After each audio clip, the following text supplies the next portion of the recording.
This is Anti-Imperialist Front TV news for the week ending January 18th, 2025. Two revolutionaries from Turkey, Shadi Özpolat and Ali Ercan Gökolu, have filed a criminal complaint against Turkish fascism for its support for the massacre of the peoples of the region in the interests of imperialism. Turkey is actively helping US imperialism to massacre millions in the region, especially in Iraq. Most recently, it has taken an active role in the massacres in Syria. Defining AKP fascism as traitorous, the revolutionaries included the following sentences in their statement. Traitorous collaborators have made use of our lands for massacres in the neighbouring countries. The massacre plans of the Syrian and Middle Eastern peoples were made in our country. Revolutionaries of Turkey will not allow the lands of Anatolia to be a base for attacks on the peoples on behalf of imperialism and its collaborator henchmen. You will not make the peoples of Anatolia partners in the crimes of collaborationism and massacres. On behalf of the peoples of Anatolia, it shows the whole world how all traitors, especially Recep Tayyip Erdogan, Hakan Fidan, Ibrahim Kalin, and Yaşar Güler, are the servants of imperialism. The anti-imperialist tradition has been growing since Kızıldere in the lands of Anatolia. As long as there are revolutionaries, our homeland will not be the base for attacks where the plans for the massacre of fraternal peoples are made. As long as there are revolutionaries, you will not be able to use the peoples of Anatolia for the crime of collaborationism. We sue all traitors on behalf of our people. Grup Yorum member Rezan Şengül tortured for speaking Kurdish. On January 10th, Rezan Şengül, a worker of Grup Yorum, who was transferred to hospital, was attacked by gendarmes for speaking Kurdish with two female prisoners.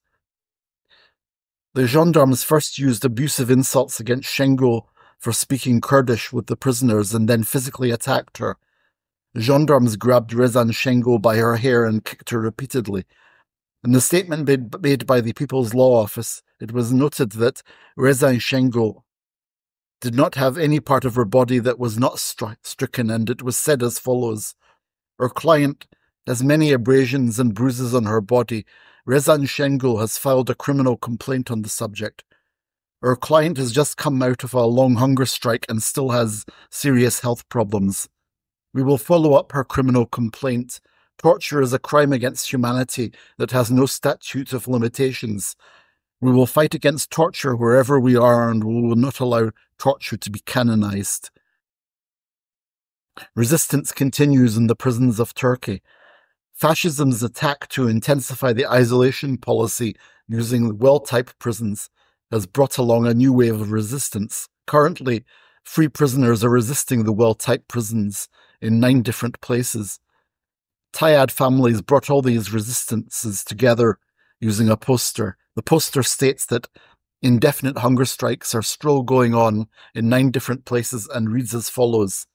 9 torches of resistance, armed with hope, resist the well-type attack. We defeated the well-types 11 times. We will resist and triumph until the well-type prisons are closed. Israel publishes a list of Palestinians to be released in the first phase of the deal. A list of some of the Palestinian prisoners to be released in a hostage swap under the ceasefire agreement in relation to Gaza has been announced. In the first phase, the agreement will release 1,977 Palestinian prisoners, 290 of whom are serving life sentences. The agreement includes the release of 1,000 Palestinian prisoners arrested after 8th October 2023 and 47 prisoners who were rearrested despite the release in the 2011 swap deal.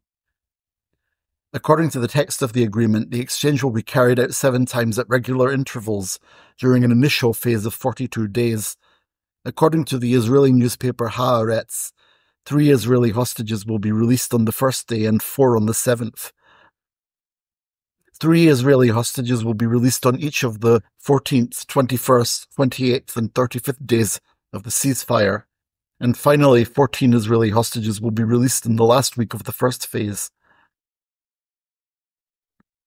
In addition, since the ceasefire was announced, Israel has massacred more than 100 Palestinians. Although this ceasefire is a defeat for Israel, it is a fact that the bloodshed of the Palestinian people will not stop until this Zionist criminal organization is destroyed. Swedish dock workers vote to block military shipments to and from Israel. Members of the Swedish Dock Workers Union, SDU, voted by 68% in December to block the shipments to and from Israel, answering an urgent call for solidarity from workers in Palestine. The Swedish government continues to trade arms with Israel. Exports are relatively small, totaling $4.5 million in 2023, but imports are much more significant. The Swedish Defence Forces have signed contracts to import more than $200 million worth of arms from Israel. The blockade is set to start this week. Protests in London in support of Palestine. A protest took place in the British capital on January 18th in support of Palestine. The authorities initially banned it and then allowed a static protest in Whitehall and put up barricades.